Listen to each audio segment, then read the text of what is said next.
Hello my lovelies, welcome back. It's me, Sally, and I'm here to talk to you about true crime. The reason I'm excited is because we made it to October! Woohoo! And October is one of my favourite months of the year, and I'll tell you why. Halloween! Halloween is around the corner and all the good scary stuff comes out. Unless you have clown things, because I hate clowns, they scare the bejeebus out of me.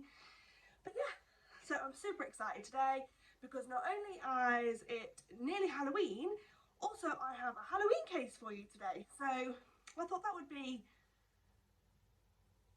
interesting. I really shouldn't use the word fun because it's not fun. It's interesting. It's interesting. Okay? So, those of you that haven't watched my videos before, hi, how are you doing?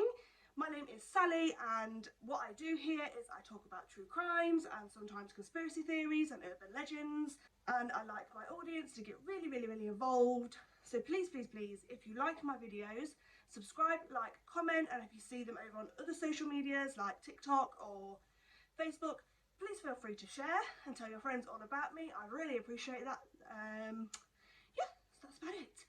And if you've seen all my other videos, thank you so much for all your support. Thank you for coming back, and I hope you like this video as much as you liked my other ones. But the same goes for you. Please comment and share and like, and if you haven't already subscribed to my channel, please subscribe. Today's case, as I previously mentioned, is about Halloween, and it's a case that happened on Halloween night in America in a place called Fort du Lac, I think that's what it's called, but I know it's in Wisconsin, and it's the case of a 9-year-old little girl called Lisa Ann French who went out trick-or-treating by herself and ended up being kidnapped, raped and murdered. So let's get started, shall we? Lisa Ann French, as I previously mentioned, she was a 9-year-old little girl. She lived in Fort du Lac, Wisconsin, with her parents and her brother. She was born in 1964 and she was a beautiful, caring, outgoing, charismatic little girl. She was just beautiful, little darling. And the street that she grew up on was a very picturesque American kind of street with the white picket fences and the trees and the kids playing out on their bikes and everybody being friendly with their neighbours. That's the type of place she lived, so it's not really the type of place you'd think this kind of thing happened, but it did. Halloween night 1973. Lisa Ann French decided to go with her friend to a Halloween party, and then afterwards they were going to go trick-or-treating. So that evening after school, Lisa Ann got changed into her costume and she was dressed as a hobo, so she had the dungarees and all that kind of good stuff with the straw coming out of her mouth. Whatever you imagine a hobo to be is what she dressed as. And she went out trick-or-treating. Now, she was supposed to go with her friend, but unfortunately her friend had got herself into some trouble and her parents had stopped her from going out. So Lisa Ann French ended up going out by herself. She headed out at about 6 p.m. that evening and started knocking on the doors. Trick-or-treat! Smell my feet! All that kind of good stuff. However, Lisa only managed to hit a few houses before she came up on a house of a local man that she actually knew because she used to babysit his child and she used to play with his child, pushing his child around the street in a little pushchair. So she knew this man, and when she got to the house, she noticed that the door was unlocked and it was slightly ajar. And this man's name was Gerald Turner. And at the time of the crime, he was 25 years old and he lived, I believe, on his own, but he does have a girlfriend and she comes into this later. So that evening she knocked on the door and she shouted trick or treat, but because she knew Gerald, she kind of just stepped in. She stepped into the lobby and looked around to see if she could see him, and unfortunately for her, he saw her first. Instead of giving Lisa candy, what he did is he tricked her up to his bedroom, he stripped her, he raped her, and then he strangled her. It's unclear whether he strangled her intentionally to kill her or whether he accidentally strangled her during the sexual attack. That is unknown, but the point is that she died at his hands. Now, interestingly, after he killed her, not long after he killed her, possibly 10-15 minutes, his girlfriend, called Arlene, came to his home. She had gone out to visit her mother, but then when she arrived at her mother's house, she realised that her mother wasn't in, so she went back to Gerald's house. And while she was there, she said Gerald was acting very strange. He kept going from the bedroom to the bathroom, from the bedroom to the bathroom. He wasn't really acknowledging her, he wasn't paying any attention to her. And the sad thing is that if she had thought about it and gone into Gerald's bedroom, she would have seen that poor little dead girl laying on the bed. And yeah, she wouldn't have saved the girl's life, but it would have been much easier to solve this crime and much quicker to solve it. Unfortunately, though, she didn't. She had enough of Gerald being unattentive to her, so she decided to leave and she went home. Once Arlene left, Gerald put Lisa's naked body into 2 bin bags, and he put her clothes and her trick-or-treat bag and all her personal belongings into another black bag, and he drove all of the things, including Lisa's body, out to a farmer's field just outside of Fort du Lac. It is said that the location is just off of Highway 49. By 10 p.m. that night, Lisa's parents were obviously becoming a bit concerned. Her curfew was 7:30 and she never broke her curfew, and if she did, or if she was going to, for whatever reason, she would call them and tell them where she was, which would usually be at her best friend's house. On this occasion, they hadn't heard a single thing from her, so by 10 p.m. the parents were frantic and they called the police and reported their daughter missing. Because Lisa is a child, the police took the case very seriously, very, very quickly, and within hours they had thousands of policemen out looking for this missing little girl. They had helicopters in the sky, they had dogs out, they were knocking on people's doors, they were looking at people's sheds. Some of the PTA mums from the area was handing out leaflets and asking people to leave their porch lights on in respect to Lisa and French, and hoping that the porch lights would bring her home. And the whole community just really, really rallied together, and I think that's lovely that during a time as that, a community can become like a family, and they all did everything they could to find this missing girl, and they all obviously prayed that they would find her alive. We obviously know they didn't, but that little bit of hope must have been incredible for her parents. On the 4th of November, the farmer that owned the field where Lisa and French's body was dumped actually began work on the field, getting crops ready and things like that, etc, etc. And he obviously came across the 2 bin bags of items, of whatever he thought they were. And because he was working on his field, he had to clear everything, so he decided to go and see what was in the bags. And unfortunately for him, but fortunately for the whole community, he obviously found Lisa and French's body. Immediately, obviously, he notified the police, and the police came out and they took the items away and they took Lisa's body to the mortuary. The autopsy was done extremely quickly, where it was determined that she was in fact strangled and that she had been dead for a few days. And obviously they identified that it was 100% Lisa and French's body. This was devastating to the whole community, especially her parents, obviously.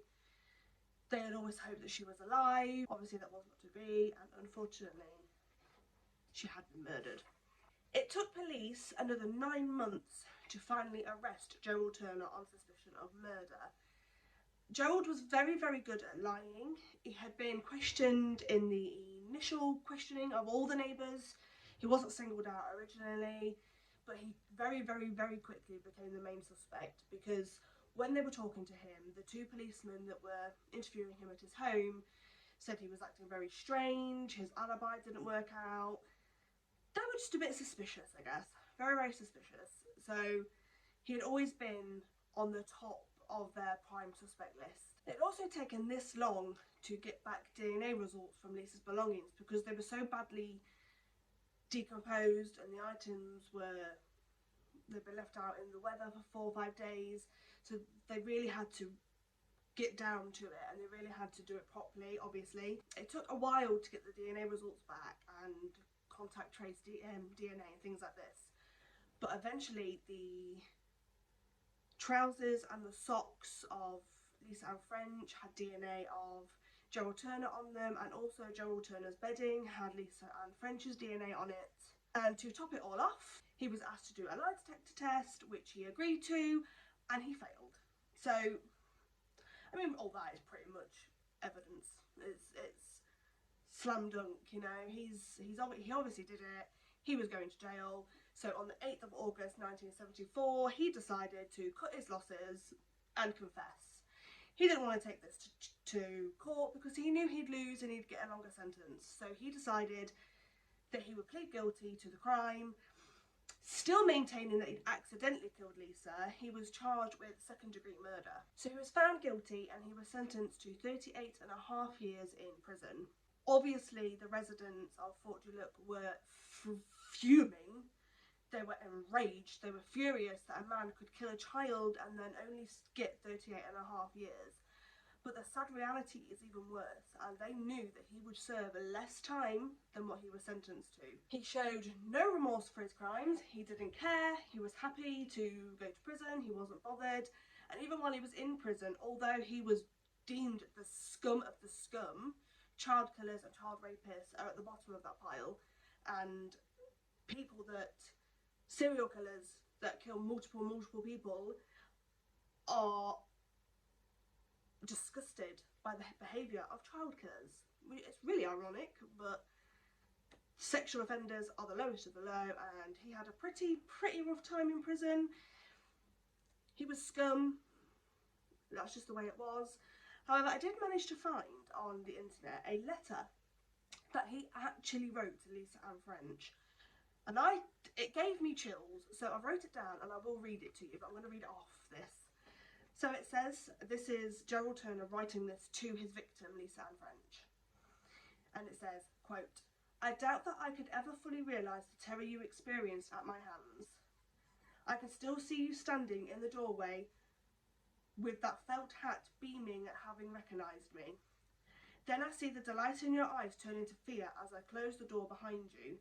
The rest of my life I will have to live with what I did to you." End quote. Okay. It's almost like he's trying to play a victim. Oh, woe to me, I'm going to have to live with the fact that I killed you. But that's not the only thing that makes me angry, okay? More things make me angry. Because in 1992, Turner was paroled after only serving 17 years and 8 months of his sentence. He raped, brutally raped, and murdered a child, and after serving only 17 years, he's allowed to walk free? What is wrong with the American justice system? You either only serve half your sentence or not even that, or you get killed. There's like no in between. Come on, America, sort it out. Obviously, the people of Fort du Lac protest, and they didn't want him on the streets for obvious reasons. I mean, I think I would do the same if I knew that there was like a child killer at the end of my street. I would do exactly the same, so I don't blame them. But unfortunately, he did remain free until 1993, so a year. The angry citizens filed a lawsuit which led to an appeal in regards to his release, and the townspeople actually won, and he was sent back to prison to finish his sentence. This all led to a change in law, and this is called Turner's Law, named after a child sex predator or whatever. And the law states that if a sex offender is due to be paroled before the end of their sentence, then they shouldn't be released, and they should actually instead be sent to a secure hospital, so a mental facility that can look after them and keep them off the streets until they feel that they are either ready to be released or it becomes the end of their sentence. And in fact, in 1994, this exact law was used against Turner himself. When he was up for parole again, prosecutors said that he shouldn't be released for A, B, C reasons. You know, he's a danger to society. He would do this again. He showed no remorse. He's never admitted to killing Lisa Ann French. He's only ever said it was an accident, which they know is a lie, or what they think is a lie. So they've used this law to keep Turner in prison for a little bit longer, and then he was transferred to a secure hospital where he still remains to this day, I believe. He is waiting for a new trial so he can be released, but until that point they are keeping him in the secure hospital, so he's not on the streets right now. And in fact, after I saw this case online, I then went back on a few days later to see if there was any updates, and there is actually an update, and Turner will go to court on the 29th of October this year to see if he is allowed to be released back into society, go back to prison, or stay in the secure hospital where everybody is safe. He's currently at the Sandridge Secure Treatment Centre, and hopefully that's where the mother stays. But yeah, it's a really quick one for you today. I didn't want to do a really long one. I'm going to do a couple of Halloween themed ones up to the lead of Halloween, and then I've got a massive one on actually Halloween, so please stay tuned for that. I'm very excited for you to join me in this, and yeah, that's it. So please stay safe out there, everybody. I know coronavirus is coming back and it's very, very scary, so please remember to do what you need to do to keep you and your family safe, and just have a wonderful day. Stay safe, don't kill anybody, and I love you guys very much. Thank you. Bye.